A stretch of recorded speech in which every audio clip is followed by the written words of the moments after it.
Hey everyone, welcome to this new moon Sidereal Astrology forecast for the new moon on Tuesday, March 21st, 2023.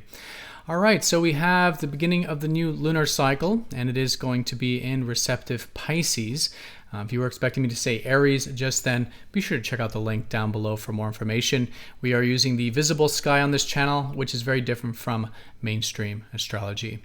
All right, so new beginnings, good to be receptive, see what comes out of this. And Pisces is the receptive sign. So it is a lunar month of starting to develop more of that willingness to go with the flow, surrender what's outside of our control, and do things that are more soul fulfilling in our lives. And so listening around Tuesday to see what does arise with that, maybe setting some intentions in regards to incorporating a bit of that energy, that receptive energy into our life is fantastic. The new moon will be conjunct Neptune, which is really just adding to this. Neptune's about already this receptive energy. It's also conjunct Mercury, so it is good to maybe learn about this stuff, spiritual stuff, let our minds wander a little bit, get a bit intuitive, or listen to our dreams and that kind of thing where we can make sense of and use this spiritual energy quite practically.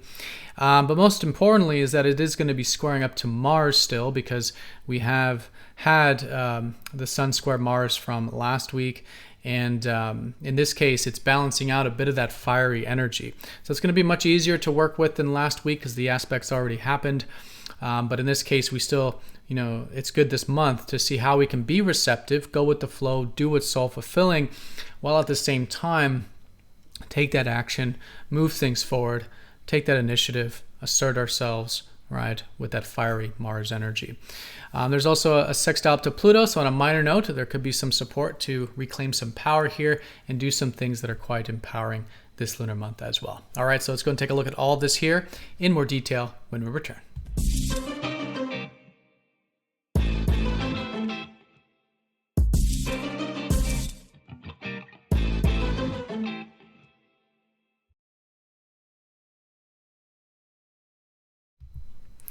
Alrighty, so here is the chart for this new moon. So the new moon will be on Tuesday, March 21st, 2023. The exact time of the new moon will be around 14:12-ish Eastern time of the Americas, if you want to make that calculation for wherever you are in the world.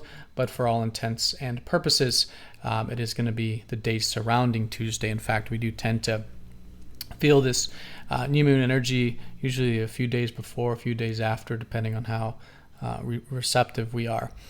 So yeah, and as you can see here, we are using the visible sky. The constellations are different sizes. This is not done in mainstream astrology, so you will notice a lot of the sign placements are different. So if you are new to this channel, again, do check out that link down below for more information on using the visible sky, called True Sidereal Astrology. Okay, so new moon, it's important to recognize that the new moon is already the lowest energy of the lunar month. As we approach Tuesday, it's good to complete things from the previous month, which was about Aquarius type stuff. And so the previous month was good for things that involve the future, the collective, innovative stuff. So anything in regards to that, good to kind of wrap up, finalize as we approach Tuesday, but really more of releasing, right? Because the ending phase of the lunar month is actually very much like that Pisces energy of clearing, releasing, and turning a bit inward. So it is certainly adding to that. It's a sort of an energetic low in terms of, yang energies. Like the yang is at its energetic low, not only in the monthly sense during a new moon, but in this sense because it's in very receptive Pisces in a yearly sense as well. And so especially good, with this new moon to listen and clear and release and be and see what new does arise out of this new moon as we slowly get into the rest of this week and into next week. Okay. But all in all, it is, a good time to set intentions. So if there are any intentions you want to set in regards to what is going to bring in more soul fulfillment into your life, what will bring more peace into your life, what maybe might involve spirituality or psychology or imagination or intuition, more of those, again, etheric qualities of Pisces can also be great to implement as well. Okay. But most importantly, seeing what new does arise from this. So we did have a very similar energy already going on from last week. Last week we've had, the sun enter into here and then go over Neptune and square up to Mars. So last week, we likely started to learn some of these important lessons of living a bit presently and, surrendering what's outside of our control. And again, perhaps getting some of that more spiritual or receptive or present moment, energy into our life, our mental health and spiritual health. So that's that's a bit of a sneak peek as to what this new moon will be. But this new moon will definitely be a lot easier than the energies from last week, because we are now separating from these more challenging energies with it. The sun is separating from Neptune now, and also separating from the square with Mars. The separating, the post exactness of the aspects tend to be a lot easier because we've already acclimated to the energy, right? When it's approaching, when it's just starting to happen, we're not acclimated to it yet. It's new energy we haven't fully developed yet, and for that reason, what's called the approaching aspects tend to be much more challenging. So I wanted to point that out, that although I am using last week as a comparison for this lunar month, it's not going to be in that more challenging or having to acclimate or having to get used to and adjust to that energy like it was last week. Okay, but similar in the sense that it is good for some of that receptivity, and also in the context of what is incorporating some fire as well. Okay, so normally, this kind of new moon would just be mostly about yin, which is, again, the receptive and spiritual.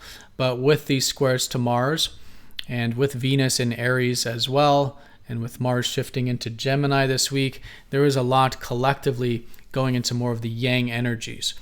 And so it is important to see how we can balance out that yin and yang. In this case, how to be receptive, go with the flow, do what's soul-fulfilling in life, but also what's ego necessary, right? What are our pursuits? What are our needs? How can we take action and initiative in the physical world?